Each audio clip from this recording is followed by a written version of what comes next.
بسم اللہ الرحمن الرحیم نحمدہ و نصلی علی رسولہ الکریم اما بعد۔ حضرات سامعین اکرام، آج جو موضوع ہے وہ یہ ہے کہ بہو سنکھک سماج میں مسلمانوں کا کردار کیا ہونا چاہیے،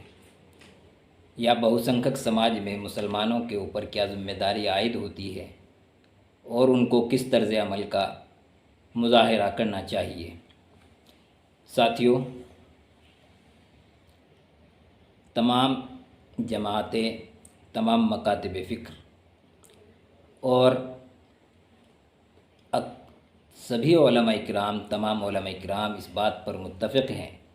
کہ اسلام ایک داعیانہ مذہب ہے، داعی مذہب ہے، اور مسلمانوں کے اوپر جو ذمہ داری دی گئی ہے وہ بھی داعی کی ہے، یعنی دعوت حق لوگوں تک پہنچانا۔ اگر امت مسلمہ اور مسلمان اپنے اس فریضے میں کوتاہی برتتے ہیں اور اس کو صحیح طریقے سے انجام نہیں دیتے تو اس کا خمیازہ اور اس کے نقصانات بھی مسلمانوں کو اٹھانے پڑیں گے اور پڑ رہے ہیں، جیسا کہ ہمارے سامنے آج ہم اپنے معاشرے کو دیکھ رہے ہیں۔ دوسری بات یہ ہے کہ دنیا کے اندر مسلمانوں کی آدھی سے زیادہ آبادی ان ممالک میں بستی ہے، ان ممالک میں آباد ہے جہاں مسلمان اقلیت میں ہیں، الپ سنکھک ہیں، اور وہ بہو سنکھک سماج کے بیچ زندگی جی رہے ہیں۔ اور جب وہ بہو سنکھک سماج کے بیچ زندگی جی رہے ہیں تو اس وقت مسلمانوں کو کیا کارنامے انجام دینے چاہیے، کیا کرنا چاہیے۔ اور بہو سنکھک سماج میں جہاں وہ جی رہے ہیں تو بہت سی جگہ ایسی ہے کہ ان کے اوپر یا اسلام کے اوپر بہو سنکھک سماج کی جو فاشسٹ طاقتیں ہیں، جو فرقہ پرست طاقتیں ہیں، ان کی یلغار ہیں، وہ ان کو طرح طرح سے پریشان کر رہی ہے۔ تو ایسے وقت میں بھی مسلمانوں کے اوپر یہ ذمہ داری اور زیادہ عائد ہو جاتی ہے اور ان کے اوپر یہ زیادہ شدت کے ساتھ اور زیادہ سخت طریقے سے اس کو اپنانا چاہیے۔ اگر مسلمان اس کو نہیں اپنا رہے ہیں تو ہمارا انجام بھی انہی قوموں کے ساتھ کی طرح ہو سکتا ہے جو پہلی قوموں کا ہوا ہے۔ خود قرآن کریم کے اندر بہت ساری جگہ بتایا گیا ہے کہ یہ ذمہ داری، اس طرح کی ذمہ داری پہلی قوموں کو بھی دی گئی، انہوں نے اس کو انجام نہیں دیا۔ یہودیوں کی مثال قرآن شریف میں دی گئی ہے، ضربت علیہم الذلۃ والمسکنہ وباؤوا بغضب من اللہ۔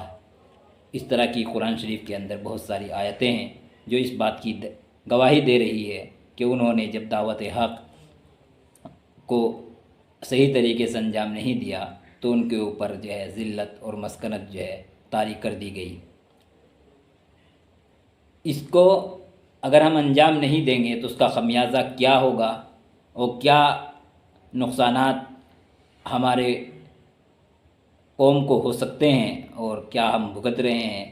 اس کی بہت ساری مثالیں ہیں۔ اس کا سب سے بڑا خمیازہ تو یہ ہوا کہ جہاں کچھ دنوں پہلے تک ہم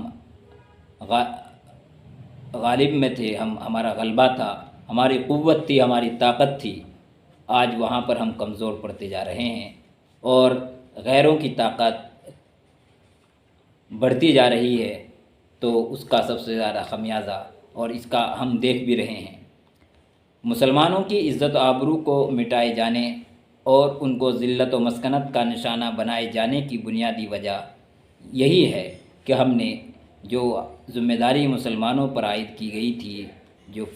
داعیانہ کردار کے ساتھ اس مسلمانوں کو بنا کر بھیجا گیا تھا، ہم اس پر صرف نظر کر رہے ہیں۔ بہو سنکھک سماج میں مسلمانوں کا مطلوبہ کردار کیا ہونا چاہیے اور اس کی ذمہ داری کیا ہے؟ حقیقت یہ ہے کہ ہمارے سامنے جو مسائل ہیں اور جو ہمارے اوپر کے سامنے جو دقتیں آ رہی ہے اس کے لیے ہم خود ذمہ دار ہیں۔ ہمارے جو ذمہ دار ہیں ہمارے جو ذمہ دار ہیں، ہمارے بڑے ہیں، وہ جو ہے اس کو صحیح طریقے سے ہینڈل نہیں کر پا رہے ہیں، اور اگر کر رہے ہیں بہت سے تو ان کی بات کو صحیح طریقے سے سنا نہیں جا رہا ہے۔ ہمیں اپنے قول و عمل کے اندر جو تضاد ہے اس کو دور کرنا چاہیے۔ اللہ کے نبی صلی اللہ علیہ وسلم نے بھی اس پر زور دیا ہے کہ جو قول و عمل کے اندر تضاد نہیں ہونا چاہیے، بلکہ جو دل میں ہے وہی جو ہے ہمارے عمل میں ہونا چاہیے۔ ہمیں ایسے اخلاق کا نمونہ پیش کرنا چاہیے جو اعلیٰ اخلاق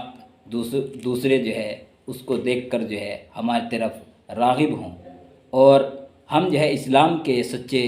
داعی بنیں اور اسلام کے سچے علمبردار بنیں، اور جو غیر مسلم ہیں،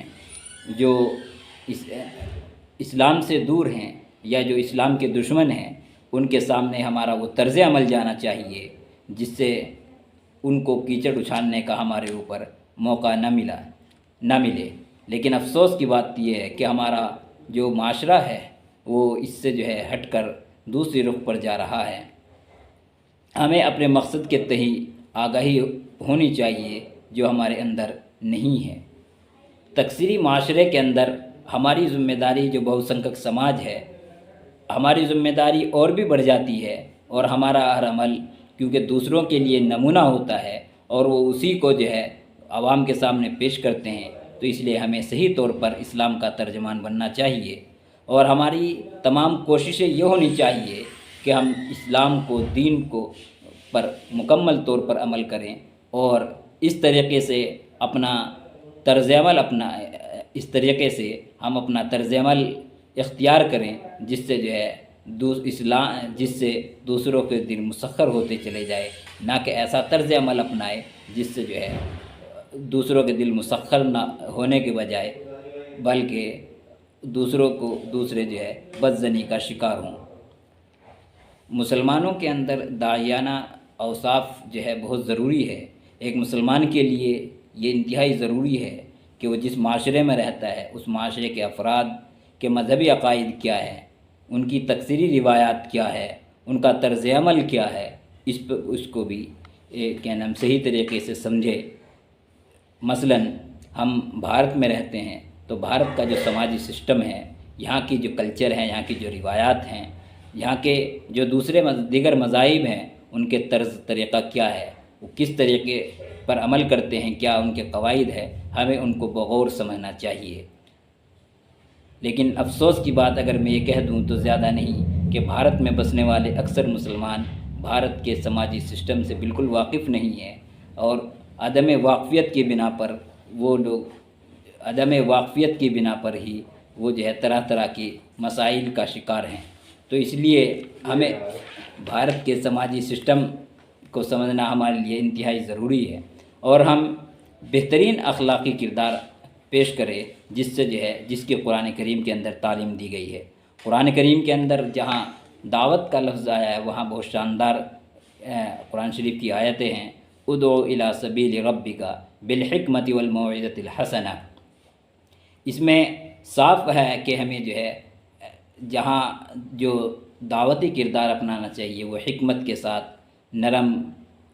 اور اچھی گفتگو کے ساتھ کرنا چاہیے۔ ایسا نہ ہو کہ ہم اپنی چیز دوسروں پر تھوپ دیں۔ اس آیت کریمہ سے یہ بھی ثابت ہو رہا ہے کہ اپنی چیز زبردستی، جبر و اکراہ کے ساتھ دوسروں پر نہیں تھوپنی چاہیے۔ اسی طریقے سے اللہ تعالیٰ نے تمام انسانوں کو مکرم بنایا ہے۔ اسلام کی یہ بہترین تعلیم ہے کہ اس کے یہاں اونچ نیچ، جات پات اور علاقائیت کی کوئی برتری نہیں ہے۔ اللہ کے نبی صلی اللہ علیہ وسلم نے اپنے آخری خطبے میں فرمایا تھا کہ کسی کو کسی پر کوئی فضیلت نہیں ہے۔ لا فضل لعربی علی عجمی ولا عجمی علی عربی ولا اسود علی ابیض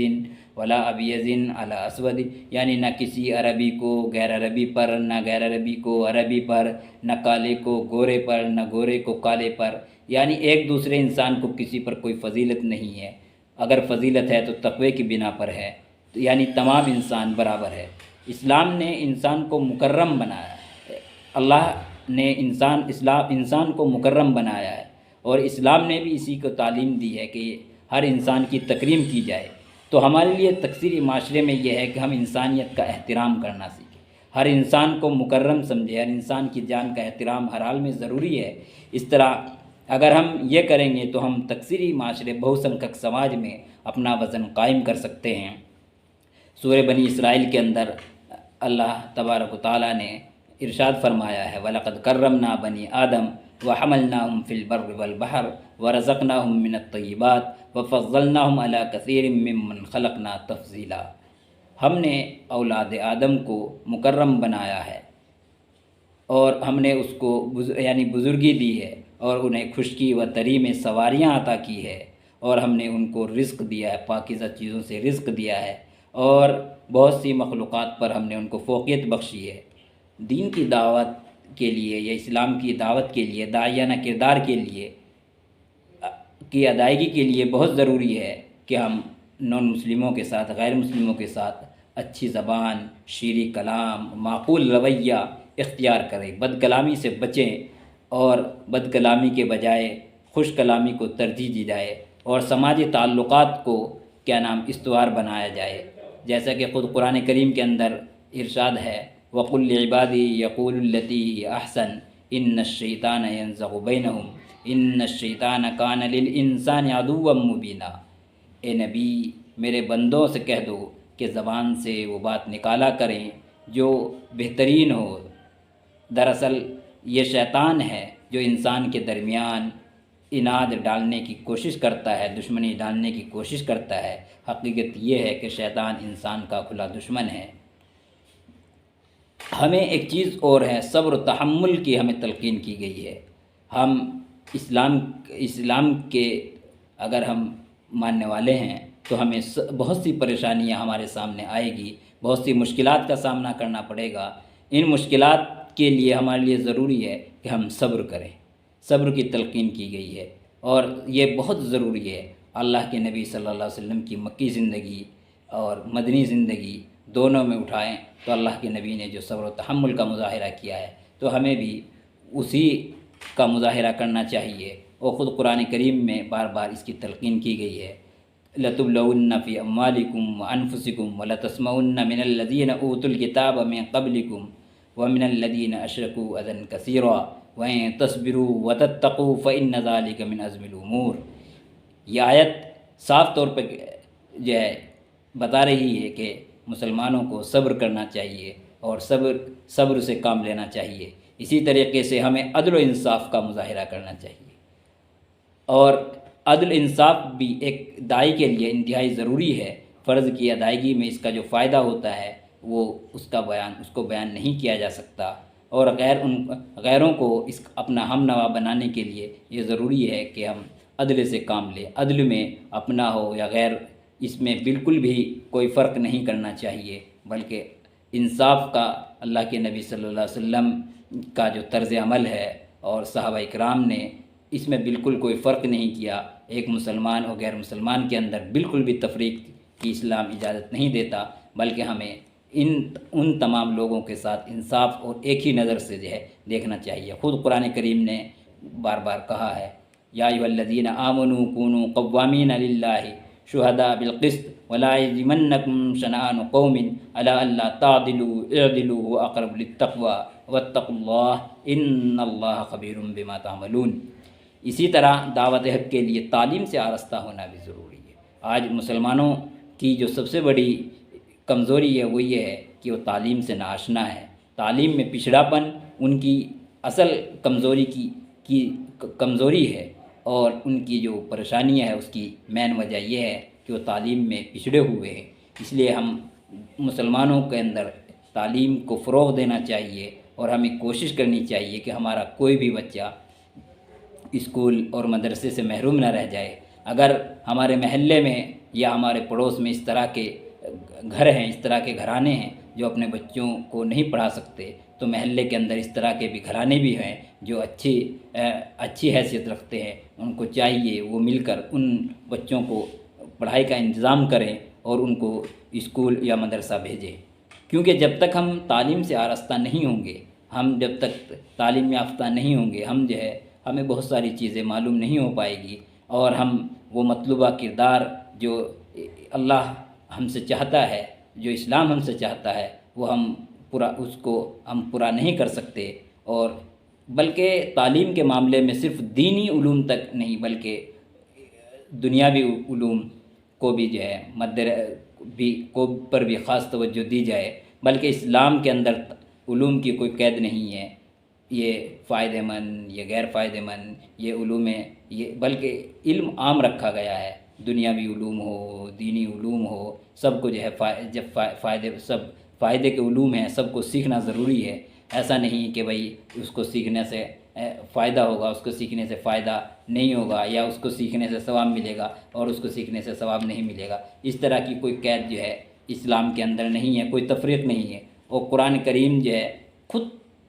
ہم قرآن کریم میں دیکھو تو مختلف علوم ہیں، مختلف علوم و فنون کا مجموعہ ہے قرآن کریم، اس میں صرف اسلامی احکام نہیں بیان کیے گئے، اس میں جو ہے زمین، آسمان اور بہت ساری چیزیں بیان کی گئی ہے۔ وَمِنْ آيَاتِهِ خَلْقُ السَّمَاوَاتِ وَالْأَرْضِ وَاخْتِلَافِ اللَّيْلِ وَالنَّهَارِ، اس طریقے سے اور بھی بہت سارے علوم و فنون کو قرآن کریم کے اندر بیان کیا گیا ہے۔ تو اس سے معلوم ہوا کہ علم کی کوئی تفریق نہیں ہے۔ اگر علم کی تفریق ہوتی، اس طرح کی چیز ہوتی، قرآن کریم کے اندر صرف جو ہے جو مسائل ہیں، جو اسلامی مسائل ہیں انہیں بیان کیا جاتا، تو اگر قرآن کریم کے اندر تمام علوم فنون کا بیان کیا جانا، یہ اس بات کی سب سے بڑی دلیل ہے کہ علم کی کوئی تفریق نہیں ہے، بلکہ اللہ کے نبی صلی اللہ علیہ وسلم کی سیرت سے بھی ہمیں اس سے روشنی ملتی ہے۔ سب سے بڑی مثال یہ ہے کہ غزوہ بدر کے اندر جب کچھ لوگ قید ہوئے تھے، تو اس وقت جو ہے ان قیدیوں سے ایک شرط یہ رکھی گئی تھی کہ ہمارے 10 بچوں کو لکھنا پڑھنا سکھا دیں تو آپ آزاد ہو جائیں گے۔ اگر دینی علوم مطلوب ہوتے، اسلامی علوم مطلوب ہوتا، تو ان غیر مسلموں سے جو کفار قید ہوئے تھے ان سے جو ہے لکھنا پڑھنا سیکھنے کا کیا مطلب ہے؟ دینی علوم سکھانے کے لیے تو اللہ کے نبی خود موجود تھے، اللہ کے نبی صلی اللہ علیہ وسلم خود موجود تھے، صحابہ کرام موجود تھے، اور بہت سے مسلمان موجود تھے، لیکن ان سے سیکھنا، ان سے بہت ساری چیزیں سیکھی جا رہی ہے، دوسروں کو جو ہے سے سیکھنا، یہ بہت بڑی دلیل ہے کہ اسلام کے اندر علم کی کوئی تفریق نہیں ہے۔ تو خلاصہ کلام یہ ہے کہ تکثیری سماج میں، بہت سکک سماج میں مسلمانوں کو اپنا جو ان کا داعیانہ کردار ہے اس پر جو ہے بہت تیزی کے ساتھ عمل کرنا چاہیے، اور اس کو یعنی مسلمان صحیح طریقے سے مسلمان بنے، ایسے مسلمان نہ بنے جس سے جو ہے خود مسلمان جن سے شرمندہ ہو، اور جو دوسرے حضرات ہیں وہ خود طعنہ دیں کہ اگر یہ اسلام ہے تو اس سے تو ہمیں بہتر ہے، کیونکہ ایسا ہمیں اس چیز کی جو ہے بالکل نہیں کرنی چاہیے۔ اللہ کے دین کو مکمل طور پر اپنائیں، اس میں آدھا ادھورا نہیں کہ بھائی جو چیز ہماری پسند کی ہے اس کو لے لیا، جو چیز پسند کی نہیں ہے اس کو نہیں لیا، کیونکہ تکثیری سماج کے اندر، بہت سکک سماج کے اندر جب ہم رہتے ہیں تو بہت سارے مسائل کا ہمیں سامنا ہوتا ہے، ہمارے سامنے بہت سارے چیزیں ہوتی ہے، زندگی کے تمام مسائل، عقیدہ، عبادت، معاشرت، تہذیب، قانون، یعنی ہر چیز جس میں بہت سکک سماج کی الغار ہوتی ہے، تو ہم ان تمام مسائل کے اندر سے اسلامی طریقہ جو ہے اور اسلام نے جو رہنمائی کی ہے اس کو صحیح طریقے پر وہ مکمل طور پر جو ہے پہنچانے کی کوشش کریں، اور اگر ہم اس طریقے سے جو ہے پہنچانے کی کوشش کریں گے تو ہم بہت سکک سماج کے اندر اپنی ایک الگ شناخت بنا پائیں گے، اور ہم جو ہے وہاں پر جو ہے اپنا ایک کردار نبھا پائیں گے۔ نہیں تو اگر ہم نے اس کو فراموش کیا اور اس کے طریقے کا بنا کی کوشش نہیں کی تو اس کے لیے تو ہم کو بہت سارے نقصانات اٹھانے پڑ سکتے ہیں۔ انہی چند باتوں کے ساتھ میں اپنی بات کو ختم کرتا ہوں۔ وآخر دعوانا ان الحمد للہ رب العالمین۔